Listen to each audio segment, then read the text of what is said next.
One company once controlled 44% of the entire American tractor market, and it wasn't John Deere.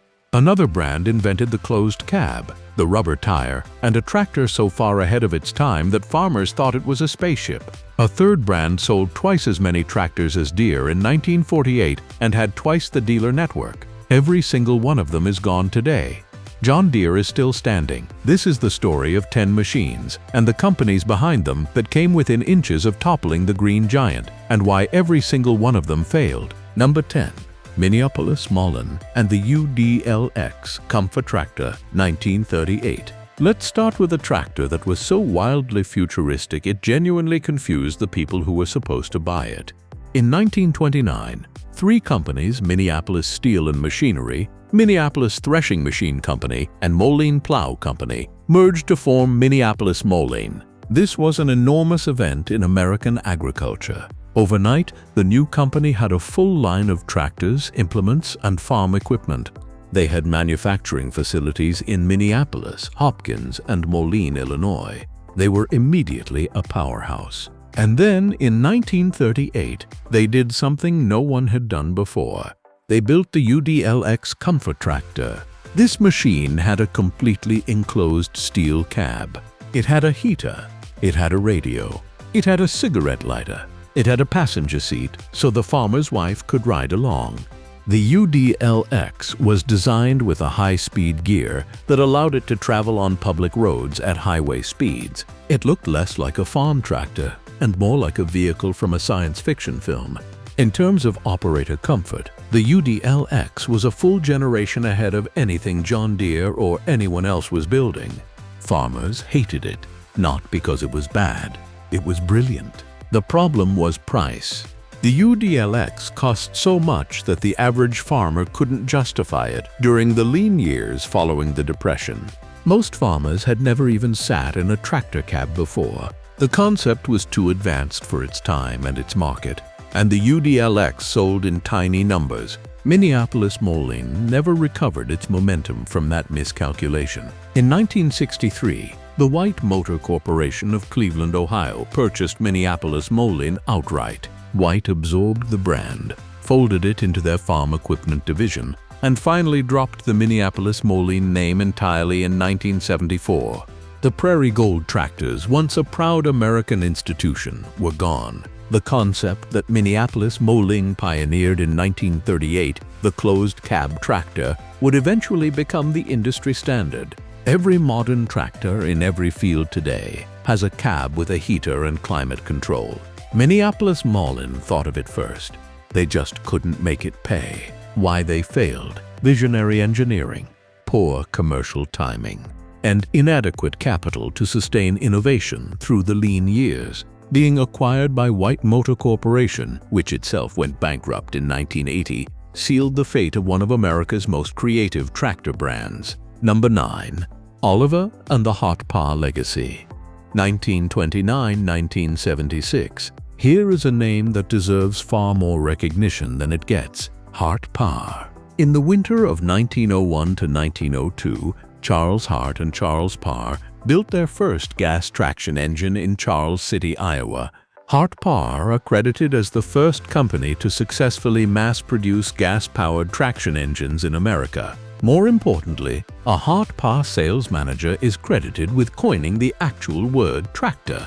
Before that, these machines were called traction engines, which was considered too much of a mouthful. In 1929, Hart-Parr merged with Oliver Chilled Plow Works, Nichols and Shepard Company, and American Seeding Machine Company to form the Oliver Farm Equipment Company. This was a full-line manufacturer with tremendous heritage, an excellent dealer network, and machines that farmers genuinely loved. Oliver tractors, painted in meadow green with distinctive styling, became a beloved fixture on American farms through the 1930s, 40s, and 50s. Their 1937 Oliver 70 was a genuine design landmark, a tractor so car-like in its styling, with a grille, a 6-cylinder engine, and an electric starter, that it transformed what farmers expected from farm machinery aesthetically. But Oliver's downfall came not from bad engineering, it came from a boardroom in Ohio. In November 1960, the White Motor Corporation purchased Oliver as a wholly owned subsidiary. White then bought Cockshut Farm Equipment of Canada in 1962 and Minneapolis-Moline in 1963. White's strategy was to consolidate all three brands under a single corporate umbrella. What this actually meant in practice was that Oliver's distinctive identity was slowly erased. By the early 1970s, Oliver and Minneapolis-Moline were essentially selling the same tractors in different paint colors. Farmers noticed. Brand loyalty eroded. Investment in new Oliver-specific models dried up. The last purely Oliver-branded tractor, a Model 2255, painted meadow green with clover white wheels, rolled off the assembly line at Charles City, Iowa on February 13, 1976. Just 4 years later, in 1980, White Motor Corporation itself filed for bankruptcy. The consolidation strategy that was supposed to create strength had only created collective weakness. Why they failed? Absorbed by a conglomerate that prioritized cost-cutting over brand investment. The White Motor Corporation's strategy of running Oliver, Cockshut, and Minneapolis-Moline as badge-engineered versions of the same machines destroyed the individual brand value that each company had spent decades building. Number 8. Allis-Chalmers and the Orange Revolution, 1914–1985. Allis-Chalmers holds a remarkable distinction in tractor history. They introduced pneumatic rubber tires to farm tractors. In 1932, Allis-Chalmers made a deal with Firestone to equip their Model U tractors with aircraft-type pneumatic rubber tires. Before this, all tractors ran on steel wheels.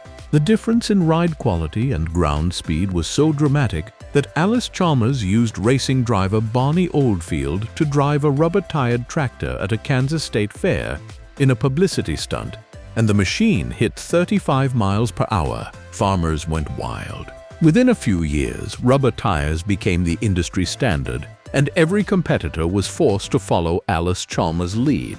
The company's signature Persian orange paint, chosen when an executive reportedly saw orange poppies blooming on a California train journey in the late 1920s, made their machines immediately recognizable in any field. Allis-Chalmers was based in West Allis, Wisconsin, a town literally named after the company.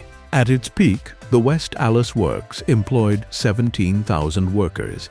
The company was enormous, producing not just tractors but electrical generators, power equipment, and industrial machinery. Their tractor line in the 1960s and 70s was genuinely competitive.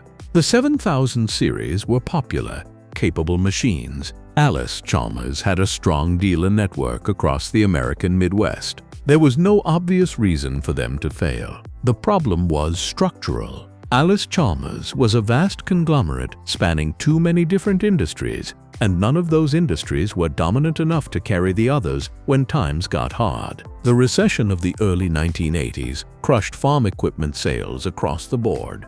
By 1983, Allis-Chalmers had sold its lawn and garden equipment division. In 1985, a year of great dissolution for the company, they folded 3 major business lines simultaneously. The farm equipment division was sold to Kluckner Humboldt Deutz of West Germany for continued production through the end of that year. On December 6, 1985, at 10:26 in the morning, an Allis-Chalmers Model 6070, serial number 1972, became the last tractor to roll off the assembly line. A worker placed a sign on the front of that final machine that read, "That's all, folks. The end." Thousands of workers lost their jobs. Many lost their pension benefits. The parent company declared bankruptcy in 1987 and closed its last Milwaukee office in 1999. Why they failed? Over-diversification left no single business unit strong enough to sustain the whole. The farm equipment division was profitable in isolation, but was dragged down by the financial distress of the broader conglomerate. A company that literally changed the standard tractor wheel from steel to rubber ended up unable to keep its own wheels turning. Number 7. Massey-Harris and the Self-Propelled Combine Revolution, 1890s–1950s. Massey-Harris was a Canadian company with roots stretching back to the 1840s. and by the 1940s it was one of the most respected farm equipment brands on earth. Their signature red machines were sold across North America, Europe, and beyond. In 1938, Massey-Harris introduced the Model 101 tractor, a sleek, twin-cylinder Chrysler-powered machine that was considered among the most stylish tractors of its era. But their truly transformative contribution came in that same year. They introduced the first commercially successful self-propelled combine harvester, the number 20. Before this, combines were pulled by tractors. The self-propelled version changed harvesting forever. During World War II, when the U.S. government urgently needed to harvest the massive grain crops required to feed Allied forces, the Massey-Harris Harvest Brigade sent 500 of their self-propelled combines on a coordinated custom harvesting run from Texas to Canada in 1944. It was a genuine triumph of agricultural logistics, and it earned Massey-Harris extraordinary goodwill with American farmers. But in the tractor market specifically, Massey-Harris never quite managed to close the gap with the top American brands. Their machines were excellent, but their dealer network in the United States was thinner than John Deere's or International Harvester's. In 1953, Massey-Harris merged with the Ferguson Company, founded by the brilliant Irish engineer Harry Ferguson, to form Massey-Ferguson. On paper, the merger made perfect sense. Ferguson's three-point hitch technology was revolutionary. Massey-Harris had the manufacturing scale, but the reality was different. Decades of internal conflict between the Massey culture and the Ferguson culture, competing product lines, and a gradual loss of the focused innovation that had made both companies great. Massey-Ferguson continued operating and still exists today, but they never seized the top market position that their combined heritage suggested they should have. Why they failed to beat Deere?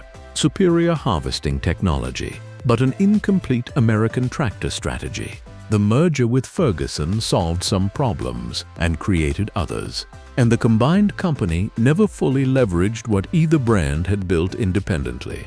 Number 6. Ford and the Fordson phenomenon. 1917, 1928, and 1939-1964. Henry Ford built the most successful mass-market tractor in history, and then walked away from the business twice.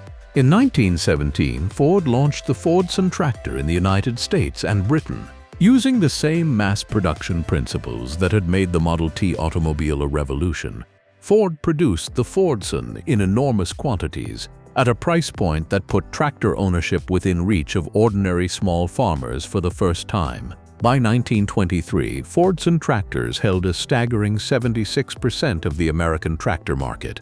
This was an existential threat to John Deere. It was an existential threat to everyone. International Harvester survived the Fordson by offering more features and better support. But dozens of smaller tractor companies went out of business during the Fordson years because they simply could not compete with Ford's price and production volume. And then Ford inexplicably stopped. In 1928, Henry Ford discontinued Fordson production in the United States, shifting production entirely to Britain and Ireland. The American tractor market was left wide open, and International Harvester and John Deere stepped in to claim it. Ford returned in 1939 with the legendary Ford 9N, developed in partnership with Harry Ferguson and featuring Ferguson's revolutionary three-point hitch. The 9N was again an excellent machine at a competitive price, and it rebuilt Ford's tractor business considerably. But the partnership with Ferguson collapsed bitterly in 1947. Ford's grandson, Henry Ford II, terminated the handshake agreement, leading to a famous lawsuit that Ferguson ultimately won. Ford continued building tractors through the 1950s and early 1960s, but never again dominated the way the Fordson had in the early 1920s. In 1964, Ford's tractor operations were consolidated under the Ford Tractor Operations Division.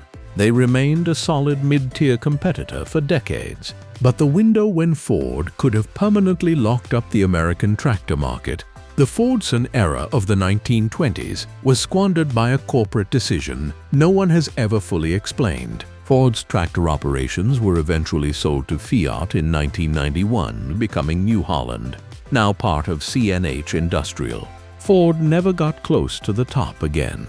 Why they failed? Two separate strategic retreats from dominant market positions, combined with the collapse of the Ferguson partnership, allowed Deere and International Harvester to cement a duopoly Ford never broke. Number 5. J.I. Case and the Steam Engine Heritage, 1840–1990s. J.I. Case is one of the oldest and proudest names in American agriculture. Jerome Increase Case founded his company in 1842 in Racine, Wisconsin, making him one of the true pioneers of mechanized farming. Case built its reputation on steam threshing machines, and by the 1880s and 1890s was one of the most powerful agricultural equipment companies in the world. When gasoline tractors arrived, Case made the transition and continued building competitive machines through the first half of the 20th century. The Flambeau red paint scheme, introduced in 1939, gave Case one of the most distinctive visual identities in the industry. Case machines were well-engineered, well-regarded, and backed by a strong dealer network. For much of the post-war period, Case was a reliable number 3 or 4 in the American tractor market, behind International Harvester and John Deere.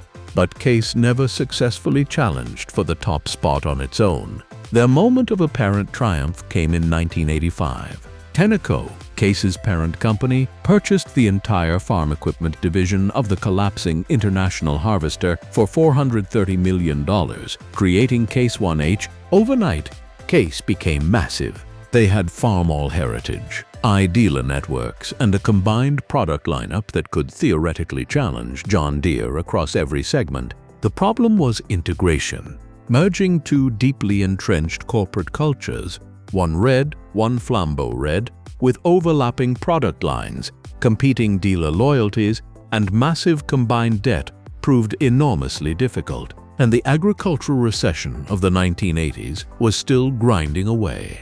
Case I spent years managing the merger instead of attacking Deere's market share. By 1999, Case IH merged with New Holland to form CNH Global, later CNH Industrial. Case ICEP remains a major brand today and is John Deere's closest competitor. But their opportunity to surpass Deere in the mid-1980s was consumed by the complexity of the acquisition itself. Why they failed. The 1985 acquisition of IH's farm division gave Case everything they needed to challenge Deere, except the time and financial stability to use it properly. Number 4. New Holland and the European Challenge. 1895–present. New Holland began as a small machine works in New Holland, Pennsylvania in 1895, initially making feed mills and farm equipment for local farmers. For most of the 20th century, they were a mid-sized regional player. Their modern significance comes from a complex corporate chain that eventually linked them to Ford's tractor operations. When Fiat purchased Ford's tractor business in 1991, they rebranded the combined operation as New Holland in the American market, a name that farmers already associated with hay equipment and forage tools. The New Holland Blue machines became a genuine force, backed by Fiat's European engineering and Ford's dealer network. New Holland consistently offered competitive tractors at better price points than John Deere, with real technological innovation, including the T6 methane power tractor, one of the industry's first alternative fuel tractors running on biomethane, and their CR Series twin-rotor combines, widely considered among the best in the world for grain throughput. The persistent problem was brand identity. American farmers, especially large-scale operators, associated innovation and prestige with John Deere Green. New Holland Blue, despite strong machines and dealer support, never carried the same emotional weight. Their parent company, CNH Industrial, formed in 1999, split resources between New Holland and Case 1H, which meant neither brand received the full focus required to decisively challenge Deere. Why they failed to beat Deere. A divided corporate structure. Two strong brands, but neither treated as the single priority. Number 3. Kubota and the compact tractor. Gambit. 1969–present. Kubota Corporation was founded in 1890 in Japan. As a manufacturer of cast-iron pipes, they entered the tractor market in 1960, building machines for Asian rice farming. By 1969, they entered the American market and changed the game, not by competing head-on with Deere, but by targeting a market Deere had ignored completely: compact tractors. Small farms, hobby farmers, landscapers, property owners, rural lifestyle buyers. This was an enormous underserved market, and Kubota owned it for 2 decades. By the 2000s, Kubota had become the number 2 tractor brand in the United States by unit sales in the compact segment. Their machines were known for exceptional reliability. Their dealer network, over 1,100 dealers, was strong and expanding. But when Kubota tried to move upmarket, the challenge changed completely. The M7 series was their most serious attempt to enter the high-horsepower row crop segment. On paper, it was competitive. In reality, Deere's advantages were overwhelming: dealer dominance, precision agriculture systems, decades of brand loyalty. Farmers respected Kubota, but they didn't switch. Today, Kubota is a major force, but strongest where Deere is weakest, and weakest where Deere is strongest. Why they haven't beaten Deere? Kubota built an empire in the segments Deere didn't prioritize. But in Deere's core territory, large-scale commercial farming, they have not yet overcome brand loyalty, dealer infrastructure, and precision farming ecosystems. Number 2. International Harvester, 1902–1985. This is the story that still haunts the American Farm Belt. International Harvester was formed in 1902 from the merger of McCormick Harvesting Machine Company and Deering Harvester Company, 2 of the oldest and most powerful agricultural equipment businesses in the world. By 1909, International Harvester was the 4th largest industrial company in America by assets. By 1917, it was larger than General Electric, Ford, or General Motors, and as large as all its farm equipment competitors combined, roughly 4 times the size of John Deere. By the 1930s, IDOT held 44% of the American tractor market.